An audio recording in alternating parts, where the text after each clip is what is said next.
Weird. So Zach, let's talk about something else. Let's talk about on Sunday, right? Is it Sunday that the big Elephant Boy roast is happening?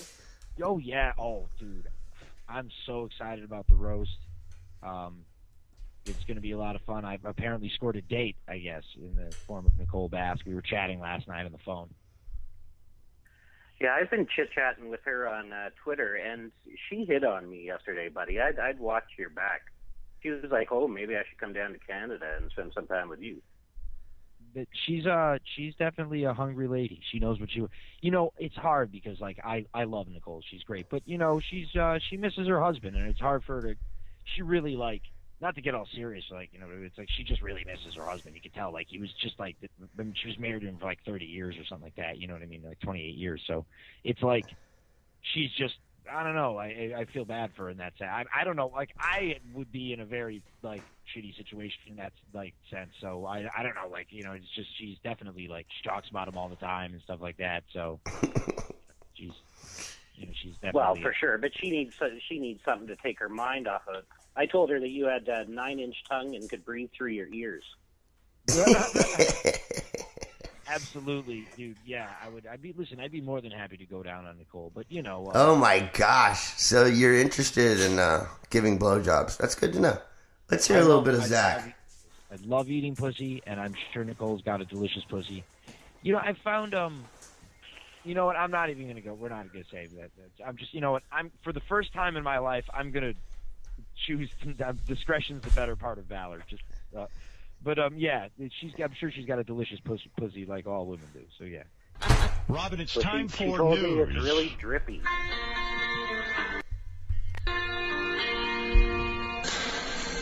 My cock won't cause you any problems. My cock won't cause you any pain.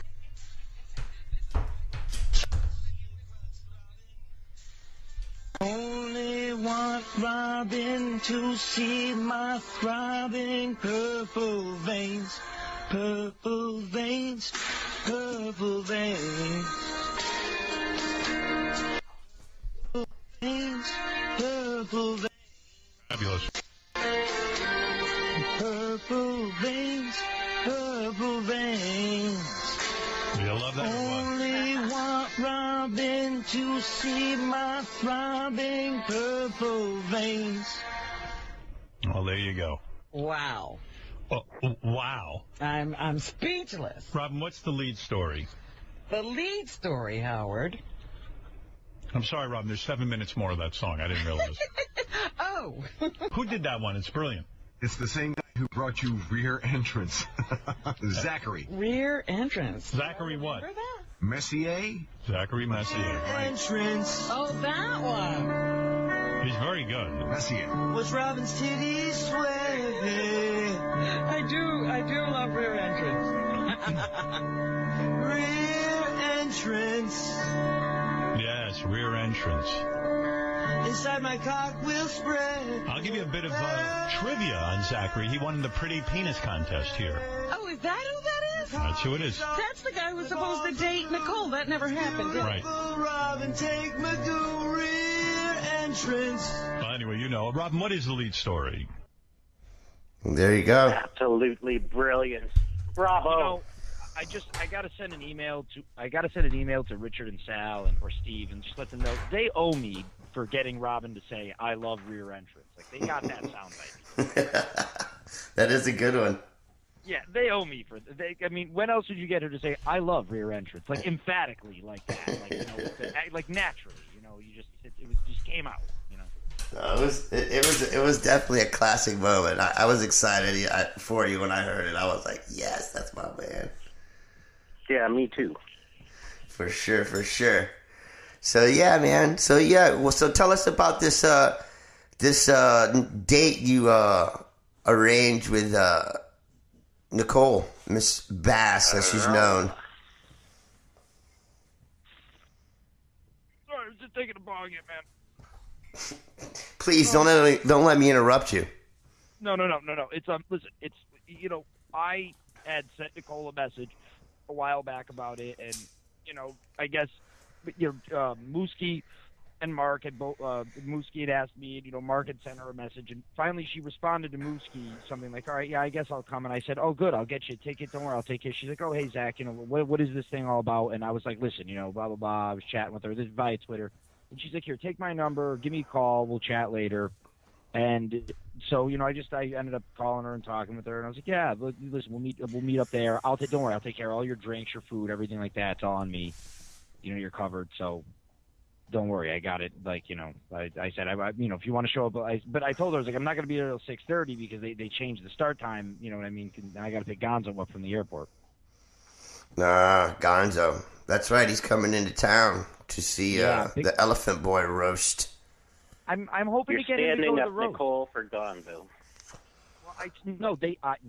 It was supposed to start at 8. They moved the start time of the event, and I can't not. You know what I mean? Like, I don't know. Gonzo can afford a taxi after all his precious airtime. He must make a fortune. Well, geez, does everyone in Canada think people just get paid for being on the air? But no. But no, seriously, John. Even she was like, "Why don't you just tell him to take a cab?" And I'm like, I told someone I'm going to pick them up at the airport. I'm going to fucking be there. Like, that's just, you know what I mean, the way it is. You know what I mean? Like, I'm not, I don't know. Like, I told you I'd be at this event too, Nicole, but they moved the start time of the event. These two things are incompatible. You know what I mean? Like, there's really nothing I could do here. It would totally serve you right if Gonzo fucks Nicole. Oh, my God. Wouldn't that be awesome? As you three hang out, and she's totally into Gonzo. And, you got to have to talk Gonzo into doing it. She's going to be into Gonzo. She's going to be, because he's bigger than I am. He's probably about like 200, at least 185, and he's like 6 feet tall. I'm only like 5'9". So. She told me the other day that she thought she could bench press you.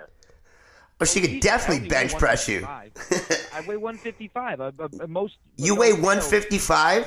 Yeah, I don't weigh a lot. My God, I could bench press you. Yeah, that's what I mean. The average adult male, most likely. Yeah, exactly. I can bench press myself. Yeah. You know what I mean? Yeah, that's funny. Yeah, she's a big one. Yeah, gotta love a woman. She also told me that on your first date, you went to the bathroom to pee and you didn't wash your hands.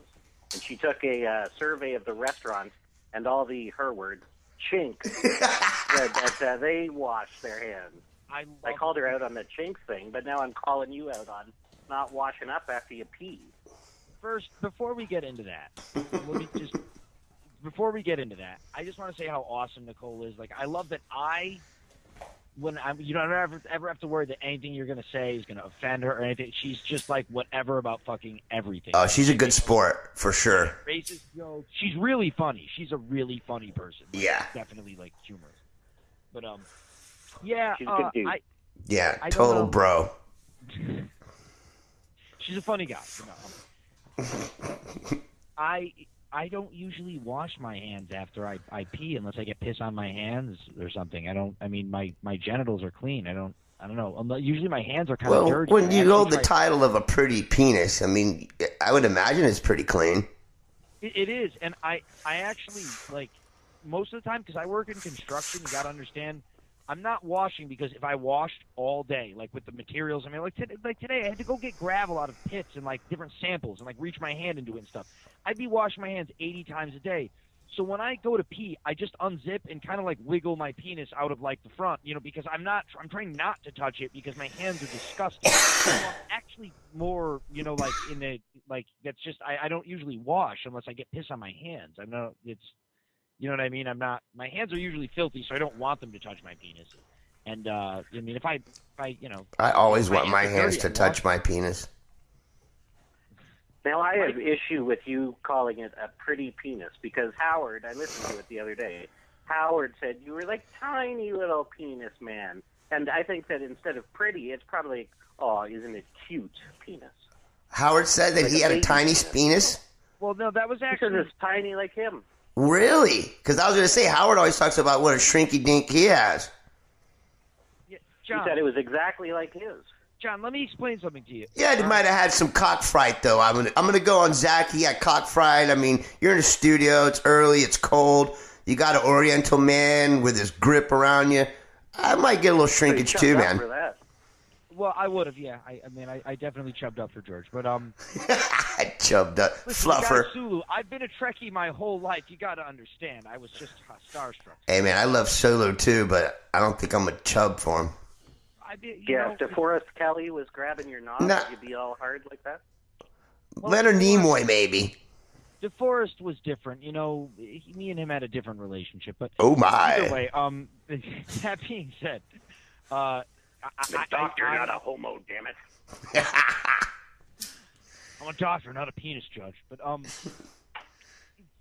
Have you ever seen like Michelangelo's David? This is what I tell people. And George is a cultured guy and stuff. There's not a huge dong on these statues. You know what I'm saying? Like, it's not like a Zulu like fertility statue. You know what I'm saying? Yeah, but Michelangelo was gay, and he probably didn't like a big cock. You know what I mean? So he probably sculpted him. Right. And who was the judge of the contest that I was fucking going to? A gay man. So there you go. Gay guy, like I'm trying to. And George is into that sort That's of a strategy that I never even thought about, Zach. Yeah, dude, I'm not stupid. I'm a general. Everything I do in my life, I think about every consequence, what could happen, how to deal with that eventuality, what tactic I would take to overcome that, anything. But when you compare it to, like, the statue of David, that was carved at a time when the whole human race was about a foot shorter, just a smaller group of people. So most people have evolved, and with that, their penis has evolved too. But really, you're like the missing link of penises, maybe. Pretty much, yeah, I would say so. But, you know, this is the thing. I used to be, this is what I said to the Howard News thing afterwards. Like, you know, I used to be hung up, because they were interviewing me afterwards. I was like, listen, I used to be hung up on the size of my penis. I thought my cock was small, this and that. But the thing is, I've had sex with a lot of women, and they all, like, we're pigs. You know, I used to think they were like lying to me. God, they're just telling me I'm like good in bed and this and that and stuff. But they keep coming back, so I get a lot of repeat business. A lot. repeat business. I love that. You know what I'm saying? Like I get a lot of calls. So, you talk about your cock a lot. I just want you to put for the record that Monsieur fucking cock conversation is like a lot of his conversation. Like, that goes with the territory when you have the prettiest cock, though. I guess, right? Kind of what happens. I wouldn't. A lot more conversation about my cock after the contest than pre. Yeah, I imagine so. What were you gonna say, John? Bet. My cock is not pretty, but I think it's good looking. I have an issue with my balls, though. One of my balls hangs lower than the other two. Yeah, there's a name for that, a medical term. I forgot it. I used to know it back when I had brain cells. But what's it called? Trifecta. Trifecta is what you bet 3 horses at the fucking horse track. Or it's when you have 3 nuts in one hand. No, 3 nuts is called a polyorchid. Well, there you go. It's like a droopy polyorchid. Yeah. You might want to check a doctor, because if that third nut wasn't from birth, that might be... He doesn't have a third nut, man. He's just got one hangs lower than the other, man. No, everybody's got one that does that. You missed the joke completely there, Maxwell. Okay. You were talking about your penis being the third nut. Okay, all right, I'm sorry. No, I said one of my balls hangs lower than the other two. This is really sad if we have to explain the jokes to Maxwell. I didn't hear it. I'm sorry. God. I think it's more of a sound issue than a mentality issue. It's not a sound issue. I hear you fine. It's definitely a mentality issue. I won't even lie. Jesus. Well, I just, I'm over here fucking around. I didn't hear him. Anyway, sorry. It was a great joke. Man's got 3 balls. What are you going to do about it? Listen, one of them could be a tumor, though, if it's new. Okay. New balls. My mom checked it the other week, and it turned out it's nothing. Good. My mom checked it. I'm just kidding. My mom's dead. I had to check her. I'm so sorry for your loss.